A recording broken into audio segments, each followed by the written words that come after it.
महाराष्ट्रातील ताज्या घडामोडी पाहण्यासाठी आजच आपल्या विदर्भ न्यूज माझा चॅनलला यूट्यूबवर सबस्क्राईब करा। विदर्भ न्यूज माझा, आवाज जनसामान्यांचा। दिग्रसमध्ये स्ट्रॉंग रूम हाय अलर्टवर। 24 तास बंदूकधारी तैनात, उमेदवारांनाही 24 तास नजर ठेवण्याची मुभा। दिग्रस नगर परिषद निवडणुकीसाठी 2 डिसेंबर रोजी मतदान पार पडले।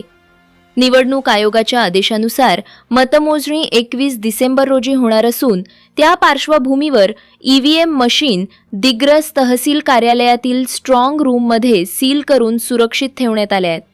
सुरक्षेच्या दृष्टीनं स्ट्रॉंग रूम परिसरात बंदूकधारी SRPF, जिल्हा मुख्यालयातील बंदूकधारी पोलीस, महसूल कर्मचारी, नगर परिषद कर्मचारी तसेच स्थानिक बंदूकधारी पोलिसांचा 24 तास कडक बंदोबस्त तैनात करण्यात आलाय। स्ट्रॉंग रूम परिसरात CCTV कॅमेऱ्यांची संख्या वाढवण्यात आली असून पोलिसांच्या गस्तीतही वाढ केलीये।